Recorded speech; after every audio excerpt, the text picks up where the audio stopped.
Hi, I'm Jason Andera, and welcome to the 2024 South Dakota High School Baseball Association Hall of Fame Show.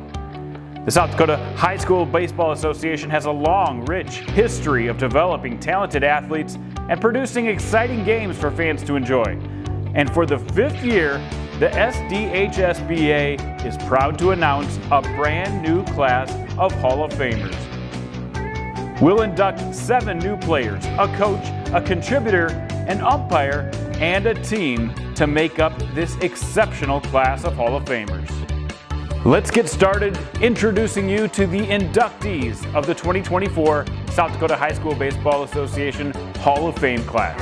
We'll start with Donivan Lambley. Spring baseball didn't exist in Burke, South Dakota until Donivan Lambley got it organized. He had 5 All-State or All-Region players in 2006. The Hall of Fame coach has had players who he coached against come up to him and say they learned more from him than they did from their own coach. It was like whenever we're at some kind of a gathering or a public gathering, I'll run into a kid that I coached against, mainly the ones I coached against, that said they thought maybe they learned more playing against us than they would have for us. It was fun coaching them and got acquainted with most of their friends even closer than I knew them before. And I've watched them grow up, and whenever we run into one of them now, we always replay some game. Mike Henriksen. It takes great people with vision to guide and grow organizations. Mike Henriksen is one of those greats. He was part of the board in the early days of the SDHSBA and continued to champion and promote the sport well after his time formally on the board. Now, Mike gets to watch his grandsons play high school baseball, in part because of the foundation that he helped set. John Witcraft. John is the first umpire to be inducted to the Hall of Fame. John has given his life to officiating the game. He started by going to the Harry Wendelstedt School of Umpiring in 1984 and was in the umpire development program. He's now in his 41st year of umpiring. He's been behind the plate doing big games for the South Dakota High School Baseball Association since the beginning. He's worked 6 state championships and also 8 national regionals for American Legion Baseball. That's what you try to work towards. Hey, I'm in a high school game. You try to do, review what some of the major differences and go work hard for the kids. Dan Johnson. Dan was one of the foundational players of the competitive Chamberlain teams in the early 2000s. He broke out as one of the best players in the state as a sophomore and helped Chamberlain get to the state tournament while earning all-state recognition. He again helped the Cubs get to the state tournament as a senior. We played baseball constantly, so we had our practices, had our games, but we had wiffle ball always in the background, which it's funny how much that has come up is actually how, really looking back at it between myself, other guys I played with, the coaches and things, about how that probably helped us a lot more than we knew. Obviously, the coaches, Brock Tundall and my dad, were the 2 primary coaches through there, which had a huge impact. And I tell you what, the amount of sacrifice that my parents made to get us all the different locations for practices, for games, for all the different things. And no game in South Dakota is ever close. It's like an hour drive minimum. So there's a lot of time involved with that. So that was always something that I really appreciated. Dillon Lambley. Donovan's son Dillon was a 3-sport athlete from Burke, South Dakota. The all-state catcher for South Central had already established himself as one of the best players in the state as a sophomore. He went on to earn not 1, not 2, but 3 all-state selections in his career. And I made the all-state team as a freshman, but those things weren't possible without playing those few years. Being that young and getting those opportunities. But it was kind of one of those things that, like I said, I played up all the time, and it was just good for me all the way around. But Dad was always pushing that. He just loved the game, and that was kind of what we did. my dad just, like I said, he put his heart and soul into it, and he just wanted to do as good as he possibly could, not only for him but for your teammates. Brady Nolz. Brady currently is the assistant coach for Parkston. He was a standout player in high school as well. He had a stellar 0.50 ERA as a senior and earned All-State honors. Brady was a central part of this team that won back-to-back state championships in 2007 and 2008. And we ended up going 15-0 on the season, and it was never losing a game. It's just a fun year. I mean, we never really felt the pressure of being undefeated either. We kind of had the expectation, like, we do our thing, that we should win this game, and we ended up doing that all year and winning. We won a state title that year. I think it was in Platt on a cold, rainy day. But, yeah, it was, to end my high school career with 2 state titles was pretty sweet. Kendall Patrick. Kendall was an all-state first-teamer in 2009 and in 2010. Kendall Patrick hit .583 as a senior with a state-leading 25 RBIs. The Colonel standout was part of the 2009 state championship team. He went on to play at Blackhawk College and ended up having star seasons at the University of Michigan as an academic all-Big Ten catcher. Anytime you win a championship is great, but I think that 2009 season we were 16-3, just clicking on all cylinders. And like I mentioned earlier, with that senior class and the younger, with me kind of in the middle, it was a really good mix and really good memories to remember. Jason Rasmussen. Jason was a 3-year starter and was one of the best players in the state in his time at Vermilion High School.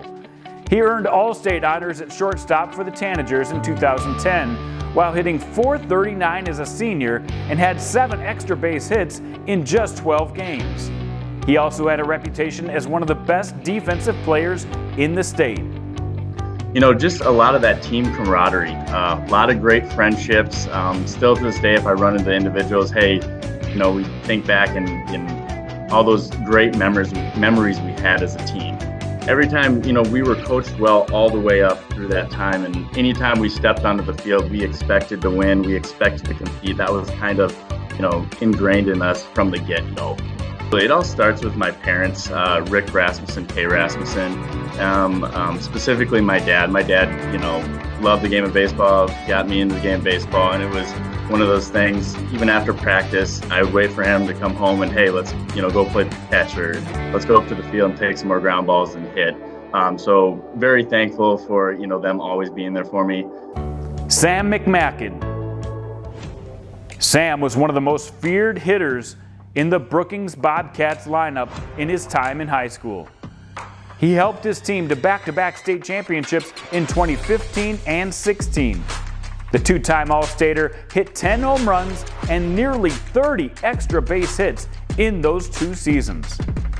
One of the best to ever put on a Brookings uniform, Sam McMacken. Aside from the state championship games, there's one game that I always remember. We had a doubleheader against Sioux Falls Roosevelt. It was cold, really windy, and in Brookings, back before the field got renovated, right field was like 420 feet to right center. It was just, you could never hit it out. And being a lefty, I was always trying so hard. I wanted to hit a home run at Bob Sheldon before I was done with my career. And I ended up hitting 2 that day against Roosevelt, so that was awesome. Alex Bertram. I'm not sure there was a more decorated pitcher in Class A than Alex Bertram. He made an impact as a freshman for the Washington Warriors in 2015 and went on to earn 3 All-State selections. He posted a 1.30 ERA as a senior and had a career ERA in the low 1s. One of the most dominant Class A pitchers of all time. Yep. That first outing against T, I had a perfect game or no hitter. I can't remember exactly off the top of my head, but I think I had we played 5 innings, we run rolled them, but I think I had 14 or 15 strikeouts in those 5 innings. So that was kind of my first little go at it. But yeah, obviously my parents played a huge role in being able to provide the opportunities to play for all sorts of different types of teams, Cyclones, where that's traveling, and then Washington, where staying closer to home, but just providing that opportunity. And then obviously my siblings, they always had me around the game, so that was always kind of made me love the game of baseball and got me better at it, obviously. Peyton Zabel, the multi-sport athlete, dominated for the Pierre Governors in baseball, earning All-State honors twice and earning the Midcoast Sports Player of the Year in 2018. He recorded over 300 strikeouts in his high school career and had a 0.18 ERA as a senior. He was drafted as a high school pitcher in the 2018 MLB draft and went on to play college baseball, finishing his career at Texas State. Yeah, I mean, the O'Gorman game was a lot of fun. The Brandon game my senior year, I want that one back, but still, anytime you get the chance to play the state championship, it's something you're forever grateful for. So my teammates, obviously, my dad probably first and foremost. He was the only pitching coach I ever had growing up out in the yard out in front of our house. Just what Brian White and Steve Gray, Dirk Campbell, and all those guys, what they did for Pure baseball over the years in the last decade. There's so many more that just they grew the game so much in here. The O'Gorman 2010 team. In 2009, O'Gorman made the state tournament for the first time as a program under their head coach, John Ratzlaff. For us, getting out of the gate, it was a beautiful spring, Jason. We played a lot of games that spring. We didn't have very many rainouts. And we started out our season by going down to St. Louis, and we played in a tournament down there, had some really good weather, and mixed it up, got the kids on the road, did a community service activity, and we were about 6 games into the season. We kind of knew we had something special with a group of kids from O'Gorman. And the seniors and the sophomores all got together very well and got along very well, and that was a big part of it. But we just kind of knew right out of the gate, coming off that first year, that we had something special that year. That set the scene for a 2010 team that came out and dominated with a 24-win season. The leadership from the senior class all the way down to a talented sophomore class made for a special season. The Knights averaged almost 8 runs per game and hit 23 home runs as a team. In the postseason, OG beat Watertown, Mitchell, and Yankton to get to the championship game against Rapid City Central, a game they won 13-4 to bring home the first state baseball title to O'Gorman. The team had all-state and all-region players Tony Vigor, Connor Schaefbauer, Flynn Donnellan, Damon Baruth, Sam Dunn, TJ Davis, Joe Rezak, Dustin Hoffman, and Trevor Hurley.